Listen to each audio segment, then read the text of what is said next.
जी नमस्कार। अंतरा दी डोगरी पाठशाला च तुंदा सारें दा मता मता स्वागत है।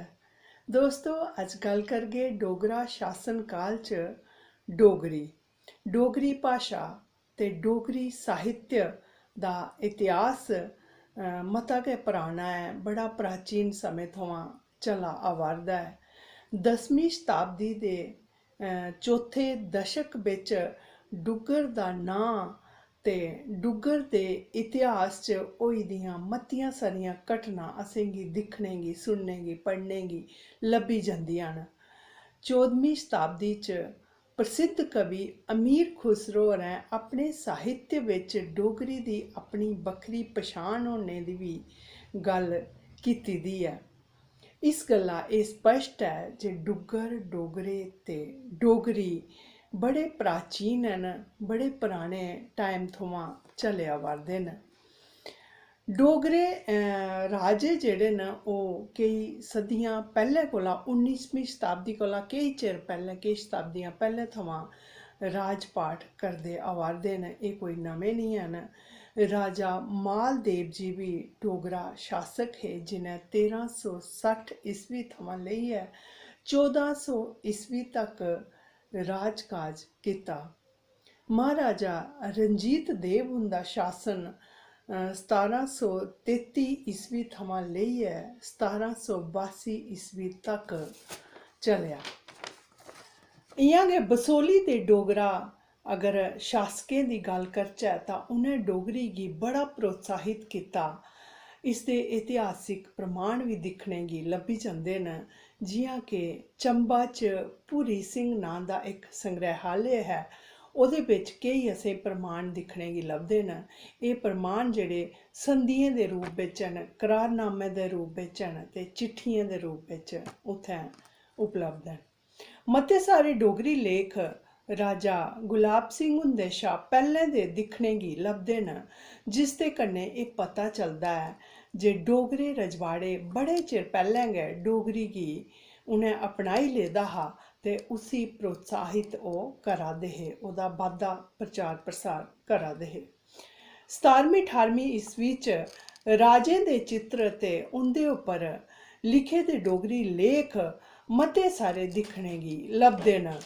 एह् चित्र प्हाड़ी शैली च बने दे न। 1780 ते 1815 दी तरीकें दी चिट्ठियां 60 कशा दा उप्पर तादाद बिच असेंगी दिक्खने गी लब्भी जंदियां न।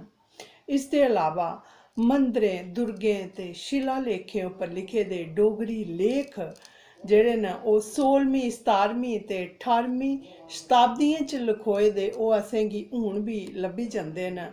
अगर अस दिखचै उ'नें, ओह् बी इक प्रमाण दे रूप बिच साढ़े कश पेदे न, साढ़ी ओह् धरोहर न। महाराजा रणवीर सिंह होरें डोगरी गी राजभाशा ते लोक भाशा बनाया। साहित्यकारें दी हौसला अफजाई कीती ते कन्नै सरकारी कम्म काज जेह्ड़ा हा ओह् सारा उ'नें डोगरी च कराना शुरू कीता।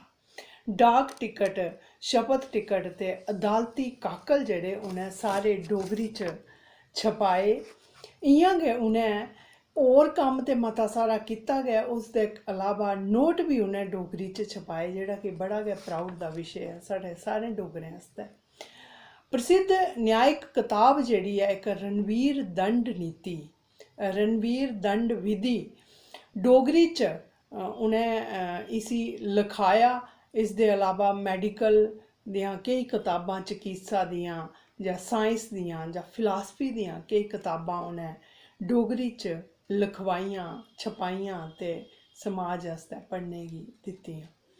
उ'नें दो भाशाएं दी कताबें दा सिलसिला भी शुरू कीता, जि'यां कि इक पेज उप्पर इक साइड कालम डोगरी च होंदा हा ते दूई बक्खी जेह्ड़ा ओह् उर्दू च लखोए दा होंदा हा।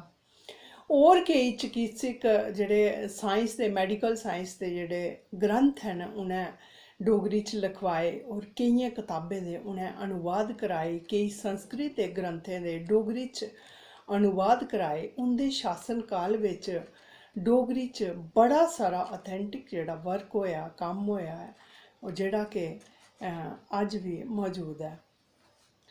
उ'नें डोगरी दी टाकरी लिपि गी सुधार करियै उसी कताब च छपाने दे योग बनाया। इसदे प्रचार च जम्मू दे रघुनाथ मंदिर बिच उ'नें पढ़ने पढ़ाने दा प्रबंध भी कीता। सरकारी कर्मचारियें आसेआ उ'नें डोगरी भाशा दा ज्ञान जेह्ड़ा ओह् कंपलसरी करी ओड़ेआ। और ओह् कर्मचारी जिनेंगी डोगरी जेह्ड़े डोगरी च कम्म नेईं करदे हे उं'दी पे बिच्चा दा 10% जेह्ड़ी पे उं'दी कट्टी जंदी ही। एह् इस गल्ला हा जे साढ़ी डोगरी भाशा गी होर बल मिलै और लोग इसी बिल्कुल अपने मन थमां अपनान और इसी जरूरी भी समझन।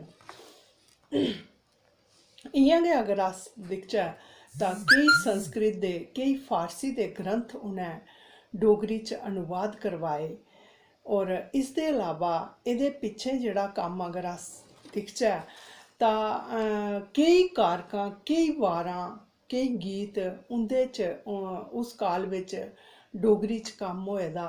पर थोह्ड़ा हारा जेह्ड़ा होर जेह्ड़े साहित्यक कताबां न ओह् थोह्ड़ी हारी उं'दी किश कमी बझोंदी ऐ जेह्ड़ी कि बड़ी र्हानगी दी गल्ल ऐ कि ऐसा लगदा है क्या उं'दे पर कम्म निं होएआ होग जद इन्ना किश होएआ ते ओह्दे पर कम्म निं होएआ होग। खैर जो बी ऐ एह् सारा किश दिखदे होई असेंगी बड़ा गै मान बझोंदा ऐ ते बड़ा प्राउड फील होंदा है जे साढ़ी डोगरी इक प्राचीन भाशा है और एह् इक साढ़ा प्राचीन विरसा है और इसदी साज सांभ करना साढ़ा फर्ज है, साढ़ी ड्यूटी है। और अस चाहगे कि साढ़ी आने आह्ली पीढ़ियां भी इसदी संभाल करन। यही मेरी अज्ज दी डोगरी विशे उप्पर गल्लबात। अगले हफ्ते कोई होर जानकारी लेइयै हाजिर होगी। उस वेल्ले तक मिगी तुस इजाज़त देओ। बहुत बहुत शुक्रिया तुं'दा। धन्नबाद।